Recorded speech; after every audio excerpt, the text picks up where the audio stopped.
Hey everybody, welcome to Tolkien Collector's Guide. We've got Trotter and myself here today. Unfortunately, Mr. Underhill is under the weather, but we have a special guest with us, Tom Ayling, and it's wonderful to have you. Why don't you introduce yourself a little bit to our viewers?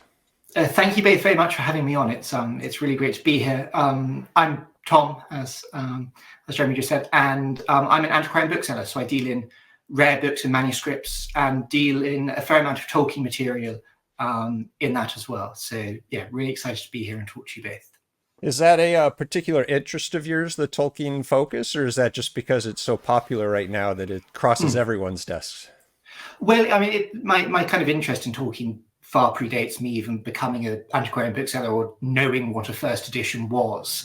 But no, I mean, I deal in a lot of Tolkien material, both because, I'm interested in it. And of course, it's, there's lots and lots of collectors in the market at the moment. And also, I produce a lot of content about rare books on social media. And the Tolkien content reaches more people than the content about Jane Austen and Charles Dickens and so on. It's a popular topic. I don't know anybody who's focused on that particularly. So yeah, you mentioned your interest far predated. What was when did you first discover Tolkien, and what was your first book that got you into him? I mean, one of my sort of earliest reading memories, it's going to be by no means the first thing I was read, but the first thing I kind of really recall being read was my dad reading me The Hobbit when, I don't know how old I would have been then. But can you remember what edition it was? No, I don't. I remember it was a paperback with, I'm pretty sure, the color drawing of Smaug and Smaug's sword on the cover. Oh, okay. It's probably in some cupboard or something at my parents' house still, so I'll have to dig it out for posterity. But that was really my first interaction with Tolkien's work. I then didn't move on to read The Lord of the Rings until after the Peter Jackson films came out. They came out when I was just transitioning into senior school, so I was 10, 11, 12. When they first came out.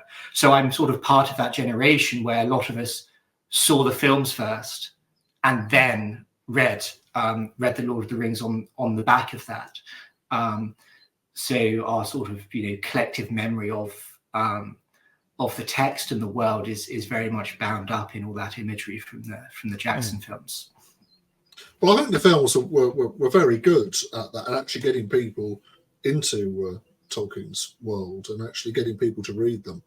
I'm still always a bit sad that not everyone who went to see the film actually has read the books, but I don't think that's ever going to happen, unfortunately, but it's a shame. But it did get more people. It certainly, I think, got more people in than the earlier animated films. Yeah. And they're also, I mean, for films that came out 20 years ago, they're remarkably evergreen. You watch a lot of fantasy and science fiction films that came out in the early noughties, and they're practically unwatchable now because they feel so unrealistic. Whereas there's something about those films where you watch it now and you're not kind of jaded by bad CGI or bad quality or whatever. It still feels pretty relevant. So I think they've been pretty good at getting kind of my generation in, and then generations behind us as well. Yeah. So you had you'd heard The Hobbit, you saw the films, you got into Lord of the Rings from there. What was your introduction to being a bookseller specifically? Well, I mean, I started bookselling when I was at university, but my first interaction with sort of books as rarities, or the concept of first editions. Actually, I made a video about this the other day. But it came when I was 10, and the author Caroline Lawrence, she wrote a brilliant series of books called The Roman Mysteries, came to my school about sort of kind of detective fiction for kids set during the Roman Empire. Brilliant series of books. She came to my school, and I very eagerly brought along this big pile of books for her to sign because I love them so much. And maybe intimidated her a bit by quite the scale of the pile I'd brought along. But I'd never met an author before, and it was tremendously exciting. And I've still got that same pile of books at home. And there were 7 paperbacks and 1 hardback. And she picked up the hardback. And I remember she said this is a first edition, and there's a problem with it. So she signed it for me in the front, and then she turned to, I think it was page 166, where there was a typo that's corrected in the paperback version. And with her Sharpie, she made the correction by hand and apologized terribly for it. And that was the first time that I realized that two copies of the same book are not the same thing at all. Firstly, the fact that she sort of singled out this hardcover versus a paperback, and naturally hardcovers might feel more special for a child, but it's not something you really notice. You just think of books as ways of engaging with stories. But kind of that experience was quite extraordinary, and still is so clear in my mind, because suddenly I had this book that felt completely ordinary when I picked it up in the morning to take to school, and felt prized beyond rubies when I was walking out the library with it later on that day. So that was my kind of first edition thing, but I wasn't a kind of budding young book collector after that, traipsing around book fairs when I was 11, 12, thankfully for my parents. But at university, I took a job in a bookshop, Tom Aing and Company, who have a number of bookshops in the UK. I was at university in St Andrews. And they deal in new books, but they do also happen to take an interest in whether the new books they deal in are first editions and whether they're signed, and they make them feel special versus other sellers of new books who think that the only way you can sell a hardback is to make it half price and do 3 for 2 on it and so on. So that was my kind of entry into book selling, and I absolutely adored it. The idea of someone coming to you, asking for a recommendation, you giving it to them, they love it, they come back, they want to know what they should do next. That whole relationship of essentially recommending someone a book that you're passionate about and having that as sort of the start of your relationship was utterly intoxicating, and I adored it. And I probably spent far too much time working in the bookshop and not enough time studying at university. But that led me after university to join the rare book trade. So I started after university working for Yonkers Rare Books, who are a dealer in Henley-on-Thames in the UK, specialising in chiefly English literature, literary first editions and manuscripts. And then I set up my own business dealing in rare books and manuscripts earlier this year. Excellent. Yeah. So let's talk a little bit now about Tolkien. We've seen a lot of videos of some very interesting things that have passed through your hands. What are some highlights that you're able to talk about? Firstly, how many videos do you think you've actually done on Tolkien so far? We got just a rough guess. How many do you think? I don't know. I know that I've posted probably something like 1,000, 1,100 videos on social media. There could be probably somewhere between 50 and 100 on Tolkien. That's quite impressive. 5-10%. Yeah, which is high. But what it speaks to is the amount of interest in not just his writing, but and you guys already know this, of course, but the collecting of his works. And I suppose people's access point into it isn't necessarily coming straight to collecting, but learning about the history of his writing and the development of the text. Like, I think the first video I made about Tolkien that did really well was comparing, basically a textual comparison of the 1937 first printing of The Hobbit and the 1951 fifth printing or second edition of The Hobbit, and the changes to Riddles in the Dark. And that really captivated people. And, that was, I think for a lot of people, unlocked that thing where two copies of the same book aren't necessarily the same thing. And that is really the heart of collecting printed books, at least, because printed books survive in, multiple copies. It's as dealers and collectors, the thing we're looking for are those differences between them. Yeah, it's always a challenge with that, because regularly people will say to me, here's the text of The Hobbit, and I always go back and say, what particular text of The Hobbit are you talking about? Because a lot of it's the same, but it's not all the same, and there are differences. And things like Lilliputians are no longer in there. It's a great shame, really. But they've been chucked out of the. They're not in the Hobbit anymore. So I can totally agree with you on the fact that that there are different versions, and you can read the different versions if you want to, and that's part of the collecting. Absolutely. And it's a really personal thing for people, because a lot of people, for that video in particular, talking about Riddles in the Dark, they were thinking, okay, well, which version did I read? And then, they start racking their brains. And I think a lot of people misremember, because it's, obviously quite early on. So there's not many people watching my TikTok videos who would have bought a copy of The Hobbit, say, in the 1940s, when it had the original version of Riddles in the Dark in it.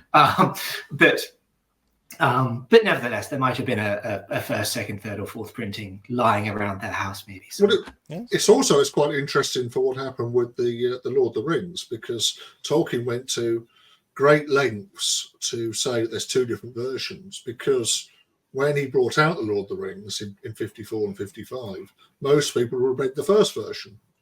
So therefore, he had to go for all. But nowadays, say 0.00001% of people. So it doesn't make any sense anymore so much as but at the time it did.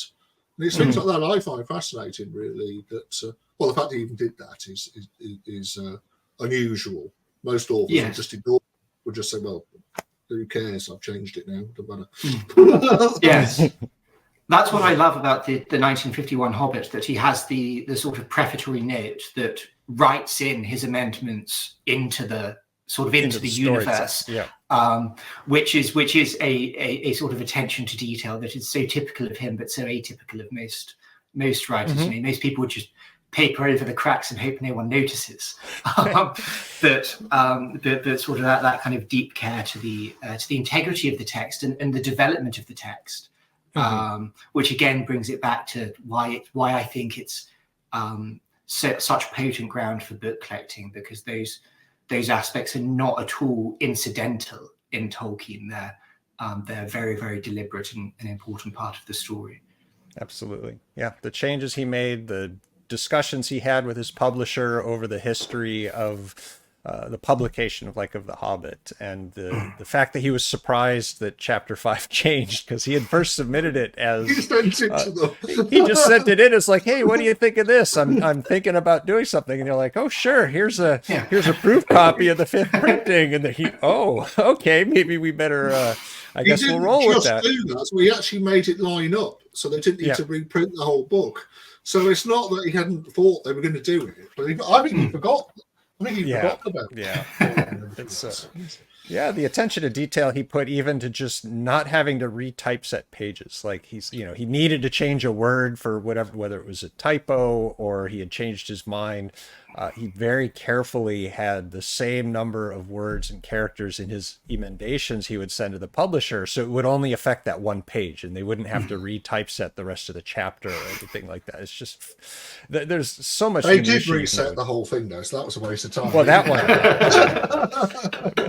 He cared about the labor. They were going to do that. Yeah. They did. Whether or not they did it or unintentionally did it, when they retypeset the second printing of the Lord of the Rings, because they didn't think they'd have to, and introduced all sorts of garbage. But so circling back, I had asked before, and we never got around to it, but some interesting Tolkien that's passed through your hands over the years.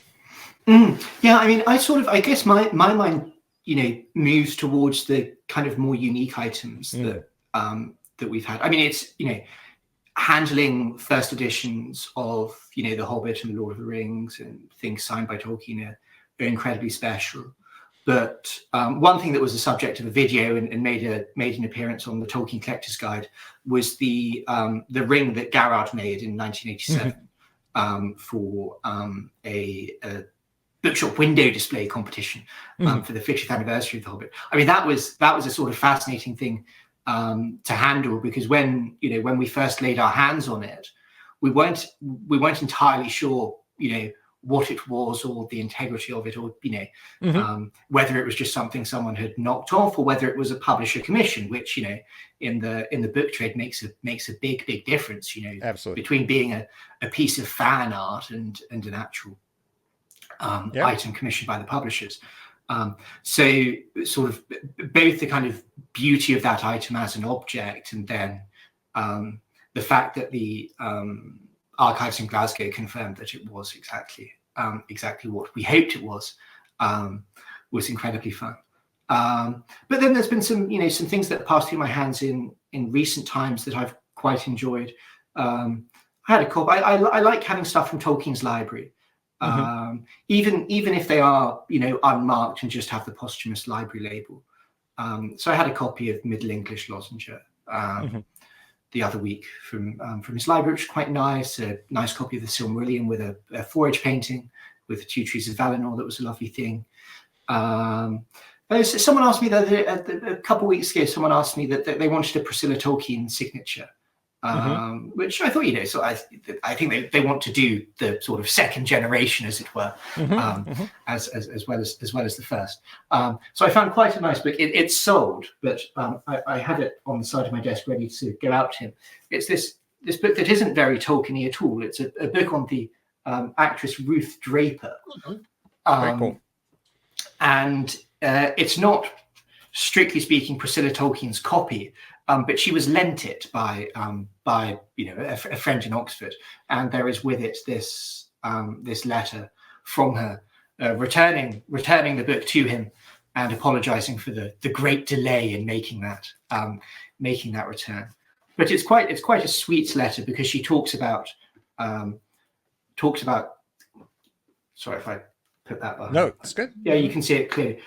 She talks about going to see Ruth Draper in the theatre in London during the war with her mother. So it's quite a nice thing. So little unique items like that are not not necessarily immensely valuable objects, but that can sort of help tick a box for someone, or add a bit of interest. I'm very fond of. Yeah, well, I absolutely agree. I think it's important for the collecting community to understand that there are many different budgetary levels of fascinating one-of-a-kind items that you can experience or hold or see or acquire.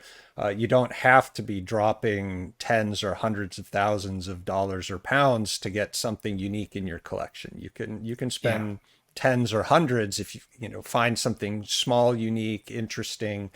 They're still out there, and it's always fascinating to keep your eye out for those. And I love the family connections.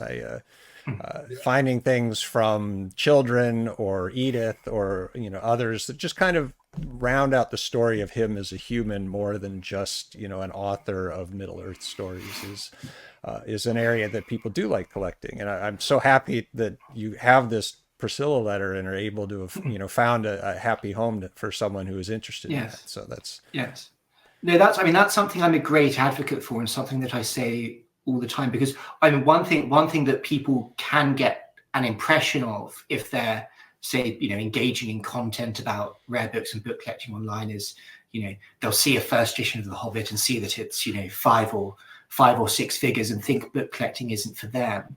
But you can still buy, as you rightly say, what I would describe as best in class items, regardless of your budget. Like you can buy the best possible example of a £25 book, or a £50 book, or a £100 book, or whatever it might be, or a piece of ephemera that no one's seen before, and so on. So yeah, absolutely, and I try as much as I can to accommodate for that in my sort of catalogues and my offerings as well. Yeah, well, I think you've in the past you've done some things like Pauline Baines and stuff like that. Again, illustrators and stuff like that. I think people don't tend, when they think of Tolkien, they think just of his books, but then you've got the illustrated versions of the books, and you've got original illustrations and all kinds of things. So there's illustrators are another great area, and I think they're getting more popular as well at the moment, with because some of the illustrators are absolutely fantastic. There's some really, really good Tolkien illustrators out there. Mm-hmm. Yes, yeah, both contemporary and more historic illustrators like Baines. And it's always interesting because people have that kind of visceral reaction to the visual. Like we had and Trotter, we corresponded privately about this, but we had Pauline Baines's maps of Middle Earth from the sort of original private printing while I was at Yonkers. And the number of people engaging with that content who, remembered so clearly having that poster on their bedroom wall. And that's such a huge part of people's interaction with, with books, but I think particularly with fantasy worlds. I mean, maps are so central to imaginative literature, and particularly the fantasy genre. And it's the fact that you have a map as end papers in the original printing of The Hobbit. I mean, it had been done before in books. You have map frontispieces in Gulliver's Travels, but giving the reader a way of navigating this new world is something that sort of after Tolkien has become far, far more widespread than before him. Mm-hmm. Yeah, so I also like in the early versions of, say, The Lord of the Rings, where they actually designed the map so you could actually have the map out while you're reading the book, and you can turn the pages over. And I think that sort of attention to detail is just so you can actually see where they are on the map as you're reading the book. Mm-hmm. It's great. So maps are very important to me in stories, and Tolkien, they were extremely important, I think, for Tolkien's writings. Yeah, I remember my first reading of later printing first editions of the Lord of the Rings with the map open and the way you could hold the book, and the right side of your page block covered the ocean, right? And so the map itself stuck up and to the right. And later on, when I got into collecting and I got earlier impressions and the first impressions of the Lord of the Rings, and the map actually folds downward. It was, I don't know if it was intentional or a mistake, but the fact that they fixed that and just push the map up so that it folded upwards instead of downwards was an interesting little tidbit to learn through collecting that I didn't know, as a youngster. But the fold out maps, you do have to be very careful with those fold-out maps because some of them are very weirdly folded. I don't know how they did folding, but you can easily break them, unfortunately. So I think be very careful if you have any fold-out maps with them. Yes. Some poor intern's job was to sit there and fold. I don't know. I'm joking, but so do you hold on to anything yourself, or are you just happy to see something and then pass it on through your business? Like, what's your collection like outside of your rare book dealership? Very separate. It is a sort of church and state thing for me, really. Mainly because I don't think one can really deal open and honestly with people if you're holding back your best stuff for yourself. So I do collect books. I've collected books in sort of a reasonably serious way since I was a student. But my personal book collection is on sort of this bay behind me, rather than the rest of it. All books about St Andrews, which is where I went to university and sort of first fell in love with books and book collecting. So, books and objects about the history of and mythology of the town and the university, from very early printing up to 20th century travel guides and everything in between. But yeah, everything outside of that, and that's incredibly specific, and it's also an area that and it's something that I recommend to people when they're looking to collect books of whatever genre. It's a very accessible area. I started by collecting 20th century travel guides to the town that you could pick up for not quite pennies, but a few pounds a piece in small secondhand bookshops and charity shops around Scotland, and it sort of grew from that. But there aren't collecting St Andrews material, as long as you steer clear of golf, then you don't really, there aren't really many 5-figure books, and there aren't terribly many 4-figure books. You can have a lot of fun finding unique and interesting things for tens or hundreds of pounds. Mm-hmm. What about advice for, I'll say Tolkien collectors, but book collectors in general on buying, like what to look for, what to avoid, things like that? I think that the biggest pitfall for me, and I see it increasingly online, and it particularly applies to Tolkien more so probably than any other 20th century author, simply because of the popularity of his works and the huge value of the original printings that that now later printings are becoming quite expensive. And that is, if you're wanting to collect first editions, make sure you're buying first editions, not just what people say are first editions. My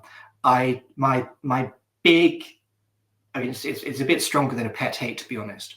But seeing descriptions from booksellers and or amateur sellers on eBay and stuff, things like first edition 11th printing. My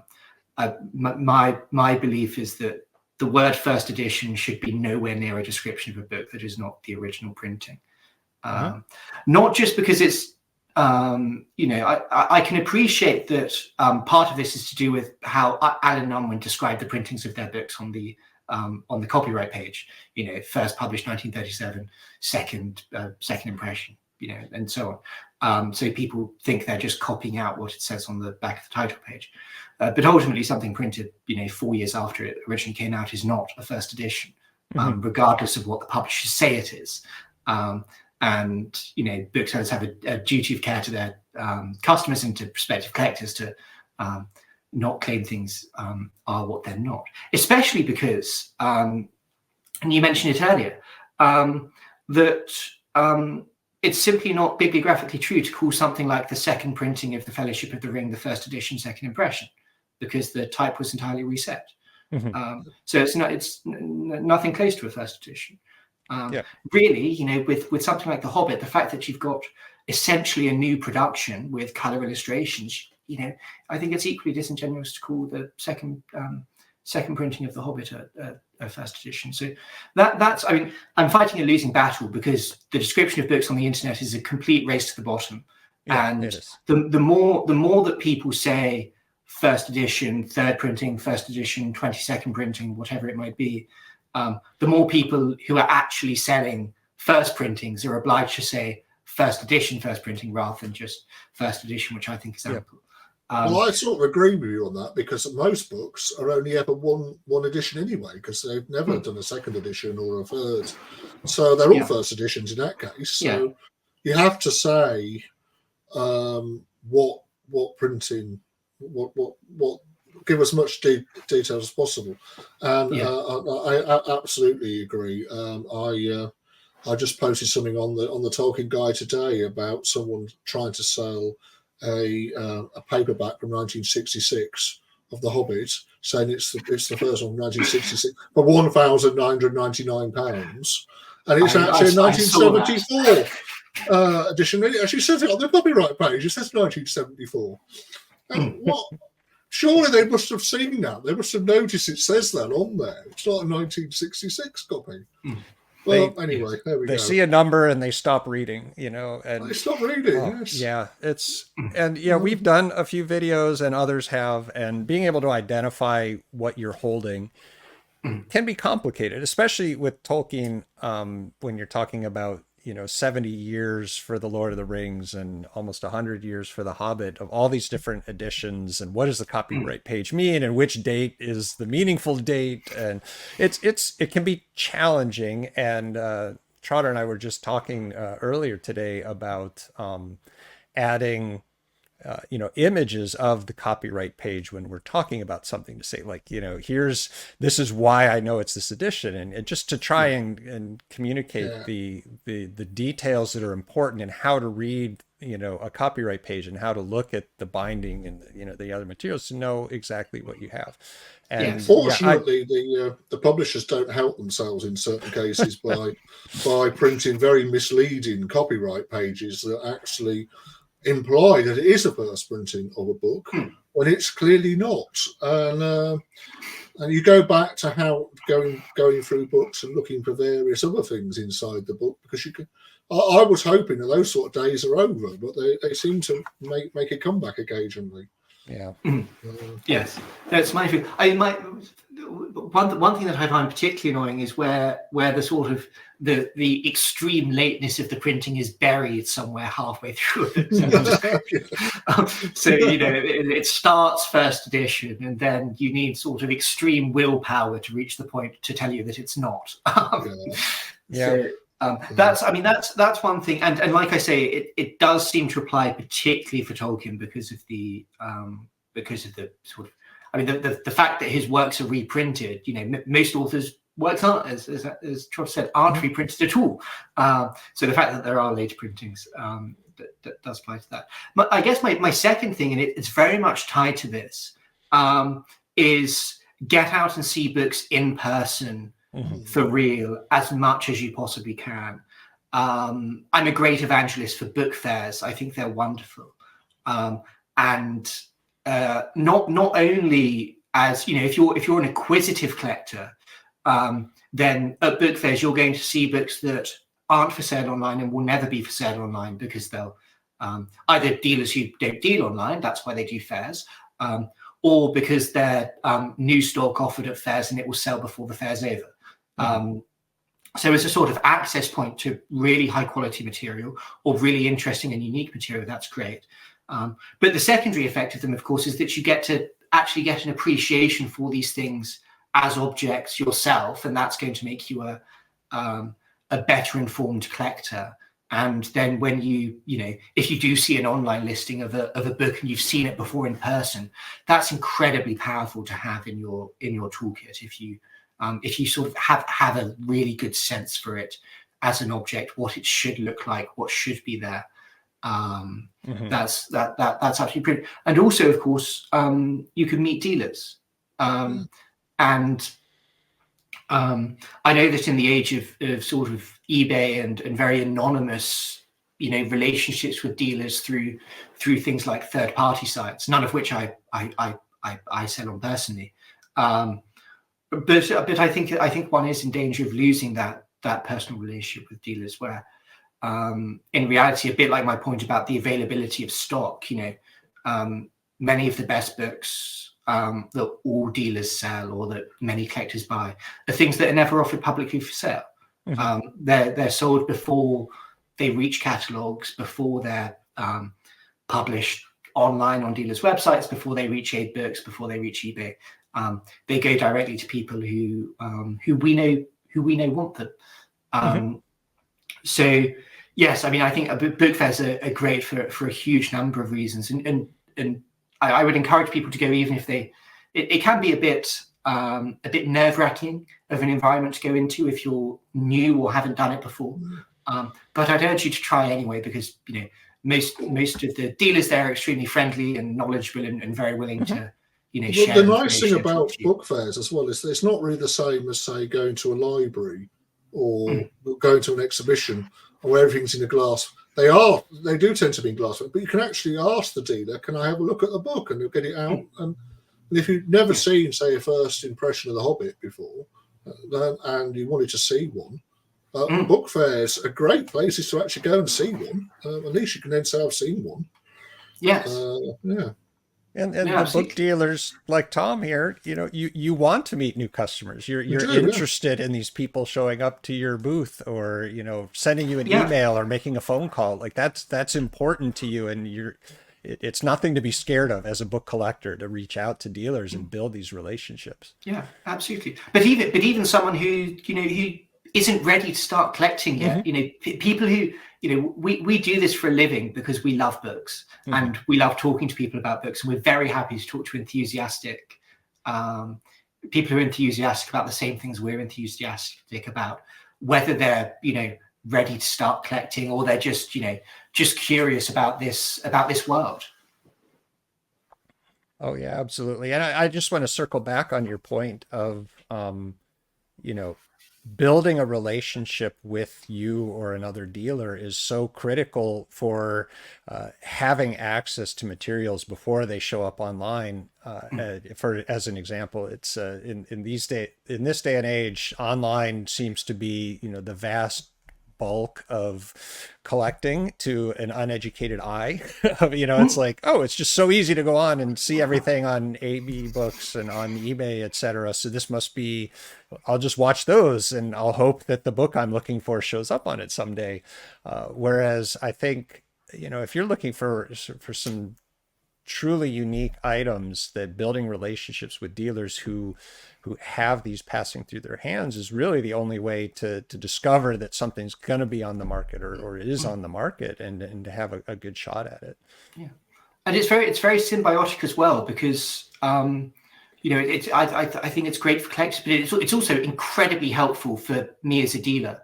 You know, if I'm offered something, and because I have a relationship with someone, I know they're going to buy it, you know, or going to at least be interested in it, you know, then I'm much more likely to be able to, you know, acquire that on their behalf than I would if, you know, if I didn't necessarily have someone for it. Like I you know, would I have necessarily bought a Priscilla Tolkien letter if I didn't know that someone was directly looking for it? You know, maybe not, but so absolutely, talking to dealers, sharing your wants with them, getting to know them is incredibly useful for both parties, I think. Yeah, I'm going to channel Mr. Underhill a little bit here since he wasn't able to be with us, but he's built relationships with a few dealers who send him, you know, emails once a month or so, just saying like, hey, I'm getting this in, you know, are you interested in it? And so he's done a fantastic job building those relationships, and he's a huge advocate for this method of building a network that helps. And then, you know, it also helps when, as a collector, if you're downsizing or refocusing or needing to, you know, prune for whatever reason, having these relationships with dealers really helps, you know, the economy both ways. It helps you find a good price and find a collector who really wants this item that you're willing to let go. So it's helpful to the dealers and to the collectors. And it's to me, it's the people are as much, you know, an enjoyment of this hobby than the actual physical books sitting behind me, you know, are themselves. It's like making these relationships and enjoying meeting other people who have the same passion, like you were saying, Tom. So one other question we had talked about earlier that I think it's good to touch on is Tolkien book collecting. What's your thoughts on doing it as an investment or just for the passion of, you know, the community and the books themselves? Like, what are your thoughts on that? I have to say, I don't meet many people who collect books purely as an investment. I think if you're into investing, there are sort of much more easy to understand paths and I dare say profitable paths to pursue than the relatively arcane world of collecting books. But I think mainly because, I mean, you do meet people who are intensely concerned, and with very good reason, because some of these things are very expensive, with the future value of them. But, you know, a passion for an author and a love for an author is a better fuel for genuinely great and sometimes profitable book collecting than an over focus on this kind of investment angle. And there's a very good reason for that, and it's because, you know, the term kind of quality and unique is something that's come up a lot, and if you're passionate about an author, that is where you're going to turn. You're going to want the best, you're going to want the most interesting, you're going to want the most unusual, and that's why that's what the collections of passionate collectors are filled with. You know, best in class attributes is something I mentioned earlier, and that could be condition, that could be provenance, that could be association, that could be rarity, it could be any number of things. But one does see from time to time collectors approaching it from a kind of buy low, sell high attitude. And the problem with that is that there's usually a reason something is at a low price. I'm not saying bargains aren't out there and don't exist, and I think they're less common nowadays than they used to be, because everyone has access to the internet, and it's much harder. Well, in the past, people didn't have access to the internet. You could easily know more about the subject than the person that you're buying the book. Whereas nowadays, they're there, but they're much harder to find. Yeah, and people can find them, but you can't build a whole collection on that. You might have a couple of gems you can reminisce on, and be very pleased with yourself about how well you bought it. And if you're anything like me, show your partner how clever you are, that you're not just wasting all your money on books. But yeah, the kind of attempt to kind of buy low so high is just really a race to the bottom in terms of quality. Mm-hmm. But I would equally say, while I by no means promote books as investments, it is absolutely the case that looking historically at it, a great number of collectors who bought with discernment and care and love for the subject have done well out of it, but that hasn't been their primary or motivating concern in their book buying decisions. Mm-hmm.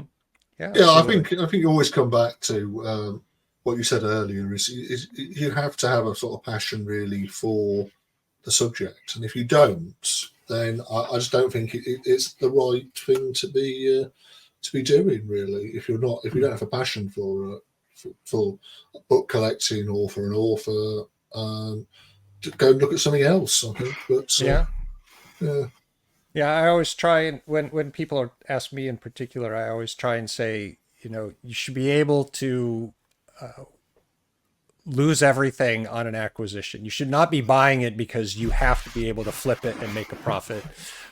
We never know what the market's going to do. We don't know what outside factors, the world economy or anything. There's so many things that can affect an investment, not just books, but any investment out there, that there's no guarantee of future value. So don't buy solely for future value. It's if you're buying it because it feels right and it's affordable, it fits into a budget and you love it and it's something that you're interested in, then don't worry about future value. And just that's important to you, and that importance will be reflected in your collection, as time goes on, and you'll build a fantastic collection at any budget level. And it's a very different industry if you are in the buy low, sell high, as you put it. There's risk, and it to me, it takes all the enjoyment out of the hobby to be so focused on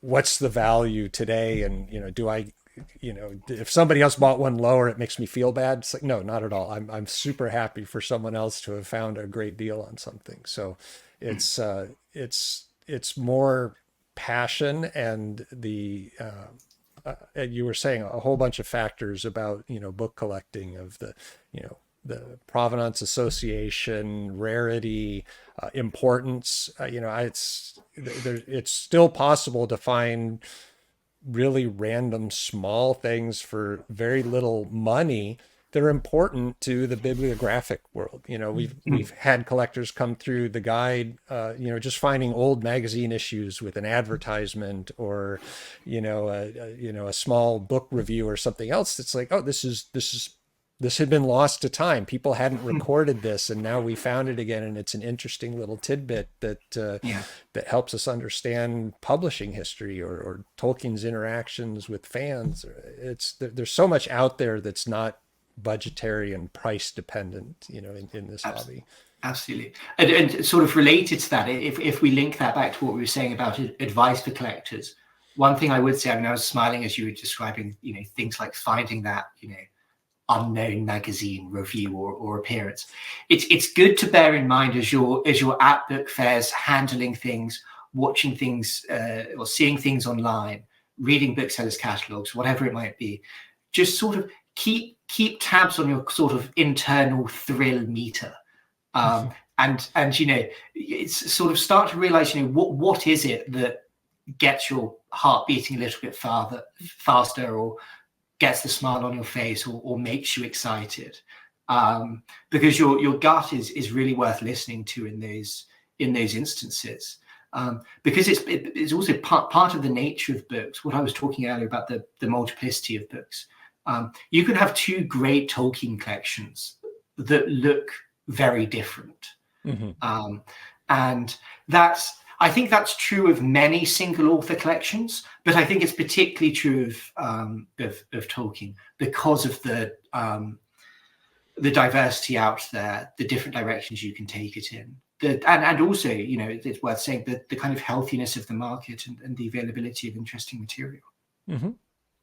Absolutely. Yeah. Well, the availability of material for Tolkien is, kind of crazy these days, of just the sheer volume of what's passing through, and sifting through that to find things that are interesting can be quite challenging. And not to belabor the point, but again, connections with dealers and being able to have, a community that's helping you filter through the noise to find things that are interesting to you is so important these days. And one last note I'll mention just on the collecting side is to remember to breathe and take your time, and it's not a race. I know there's the occasional listing where it's like everybody wants to jump on it and grab a deal before it's gone, but those are so rare. And you mentioned like the low prices usually being for a reason, to just take that moment and read the full description, get all the way to the bottom where they mention the later printing. You should definitely read everything in there before you buy something. Yes. Read everything. There was a wonderful example I saw on the Collector's Guide over this weekend, or in the last couple of days, was I did think, shucks, that signed Silmarillion went very cheaply, and then I saw who it was inscribed to. Absolutely. Yep. And I didn't know that either until I saw it on the. I didn't know who that person was, so I might have bought that. I think it is worth looking to see who things are inscribed to, and it makes a big difference on books. Me too, absolutely. I mean, that's what's wonderful about communities like the Collector's Guide. You learn so much, and there's so much information out there. So yeah, another tidbit for. I mean, I'm sure people watching this know about the guide, but you use it. Damn it. I hope so. Yes. Well, well, thank you, Tom. I think that's been really interesting. We've it's very different. We haven't really talked to anyone whose primary role is actually being a book dealer. Obviously, a lot of us do sort of sell things, but we're not really. I don't think most of us would describe ourselves as book dealers. We're all collectors, and to actually see on the other side of the fence a bit about it is always fascinating. And I think you came up with some extremely good points, and very useful for either new collectors or collectors who've been around for a long time. We will put some links into your website. And I believe you're thinking about doing a Tolkien catalogue in the near future. Yes. I mean, I have to confess that the items that were sort of saved up for it have been plundered in recent weeks, which is always the dilemma. But there will be. I thought there might be one this month or early May, but it might be sort of later in the spring or early summer that it's released now. That's all right. We'll keep an eye out for that. And yeah, we'll post links to your social media, your video channels, TikToks, etc. For anybody who's interested. Definitely follow Tom. It's a fantastic resource just for learning about the books, not just, to see what's available for purchase, but just as a learning experience as well. It's been great having you here, Tom. We really appreciate your time.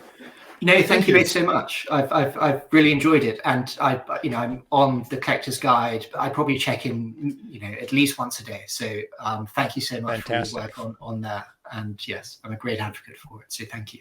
We appreciate it. Thanks so much.